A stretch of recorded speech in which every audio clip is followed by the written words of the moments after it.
देखो, सबसे पहली बात हमारी कमजोरी क्या है? हम परेशान हो जाते हैं। संसार में देखो तो परेशान, परमार्थ की तरफ देखो तो हम परेशान हो। ये हमारा आदत स्वभाव बन गया परेशान होना। थोड़ा सा धैर्यवान बनो, गंभीर बनो। कोई इस भारी से भारी विपत्ति में परेशानी स्वीकार करके विपत्ति से थोड़ी निकला जाता। सुलझो, ठीक है, ये विपत्ति आई, समस्या आई, इसका समाधान होगा। ऐसा थोड़ी कि हमें नष्ट कर देगी। अगर अभी हमारी बड़ी हानि हो जाती है, हम कल इससे बड़ा लाभ प्राप्त कर सकते हैं। हमको एकदम बिल्कुल गंभीर रहना है, इतने कमजोर नहीं बन जाना। अब वो गए तो क्या होगा, अब वो वस्तु गई तो क्या, पद गया तो क्या होगा। प्रयास किया था, ये पद मिला था, इससे बड़ा पद प्राप्त करूंगा, मैं इससे बड़ा महान बनूंगा। ठीक है, एक बार गिर गया, गलती हो गई, दंड भोगूंगा, फिर इससे ज्यादा संयम में रहूंगा। बिल्कुल, मतलब एकदम फ्रेश दिमाग रखना चाहिए। और अपने लोग क्या है, जरा सी बात में एकदम पछड़ा कर लेते हैं, एकदम कमजोर हो जाते हैं। ये बिल्कुल ठीक नहीं है। हम जीवन भर की यात्रा की बात कह रहे हैं, भारी से भारी कष्ट में भी मुस्कुराना, तो हमें बल मिला है, हमें भगवान की कृपा का दर्शन हुआ है, हमें उनका दुलार दिखाई दिया है। अगर ऐसे तो भाग जाते, फिर परमार्थ में थोड़ी चलना होता है। आज जो आप सुन करके लाभ लेने की चेष्टा कर रहे हो ना, ये केवल प्रवचन नहीं है, ये जीवन है।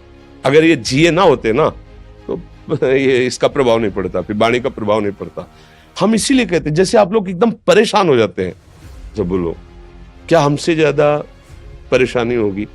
दोनों किडनी खराब, दवाई लाने के लिए पैसे नहीं, पानी रखा है हम उठ के पी नहीं सकते, भीषण शरीर में कष्ट, भीषण बुखार, क्योंकि किडनी फेल, जरा में बुखार, खाने को क्या, रोटी मांग के लाओ। अगर वहां सब्जी मिलती तो लाल मिर्च ऐसी पड़ के मिलती थी कि वो पा नहीं सकते थे। आप सोचो, पानी लाना है तो मुझे लाना है, पीना है तो मुझे पीना है। अगर मैं हारता तो कहां पहुंच जाता, क्या स्थिति होती? नहीं, मरना है, पर कदम पीछे। कोई दिन ऐसा नहीं जिस दिन सेवा ना की हो, जिस दिन सेवा ना गए हो। गुरु जी की सेवा में जाना है, पहले अपने को स्वस्थ साबित करना है, नहीं वो सेवा नहीं लेंगे। तुम बीमार हो, तुम कष्ट में हो, ऐसे उनकी दृष्टि परेशान थी, सेवा की, आके लेट गए।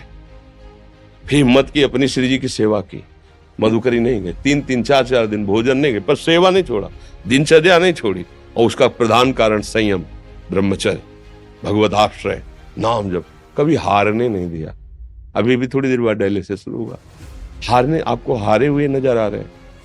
शरीर में पीड़ा है, किडनी फेल है, ऐसा तो हम स्वस्थ बैठे हैं, पीड़ा है, बार बार प्यास लगती है, थोड़ा थोड़ा पानी मिलता है, लेकिन हम आनंदित हैं, हम प्रसन्न हैं।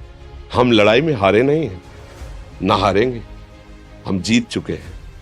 हम अपने मालिक के भरोसे में अपना सब बात, तो वो ये हम अपनी बड़ाई नहीं बता रहे, हम आपको बता रहे समस्या। सोचो, तुम्हारे पास तो माँ है, भाई है, बहन है, परिवार है, कोई ना कोई तो है ना। मेरा किसी ने कभी जीवन में ध्यान भी नहीं दिया। क्यों? बचपन से बाबा जी बन गए, किसी से प्यार नहीं, किसी से संबंध नहीं, कोई जानकारी नहीं, हम कहाँ हैं, वो कहाँ है, किसी से कोई मतलब नहीं। अच्छा, जवान साधु कौन श्रद्धा करे? कभी गांव जाने की हिम्मत नहीं पड़ती कि रोटी मांग ले, पता नहीं लोग क्या सोचेंगे, क्या भावना कर ले। हम दरवाजे पे खड़े हैं, क्या कैसी भाव, जो हमारे सामने आकाश वृत्ति से आया यौवन अवस्था में, वही पाया, अन्यथा भूखे रह गए। जब हम हर समय अपने को विवेक के द्वारा सावधान रखे, तो हम कभी निराश नहीं हुए, कभी उदास नहीं हुए, कभी ऐसा नहीं लगा कि यार हम दुखी, कभी नहीं लगा। उसी का फल है कि उस सुख का संकेत मिल गया जहां दुख की निशानी भी नहीं है। वही उसी के बच्चे हो, हम सब उसी धातु से बने हुए हैं।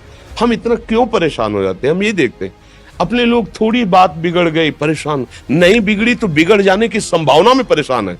आज सुख है, लेकिन कल सुख छिन जाएगा, तो हम आज के सुख में सुखी ना होकर कल के दुख की आने की संभावना में हम भयभीत हो। मतलब क्या हमारी सोच रह गई?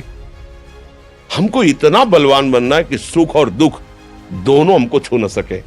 भारी से भारी सुख की व्यवस्था है तो अहंकार नहीं, हर्षित होकर किसी का अपमान न करे कि हम धनी, हम पदाधिकारी, अमुक। भारी से भारी दुख आया तो हमें किसी के सहयोग की जरूरत नहीं, हम फिर अपने कदम बढ़ाएंगे, हम फिर जुड़ी हुई अपनी भावनाओं को सजाएंगे। मस्त जीवन एकदम। तुम अविनाशी के बच्चे हो। शेर का बच्चा भेड़ों के बीच में फंसकर म्यों म्यों बोल रहा है, बस अगर दहाड़ना सीख जाए तो कोई भी उसे परास्त नहीं कर सकता। ऐसे भगवद अंश, तू प्रपंच में फंसकर अपने को इतना दीन क्यों देख रहा है? तू ऐसा है कि भगवान के दिव्यास्त्र में भी ताकत नहीं तेरे को मार सके। तू अविनाशी का अविनाशी बच्चा है, विनाशी भोगों को, विनाशी शरीर को मैं मान के इतना भयभीत, इतना दुख ठीक नहीं।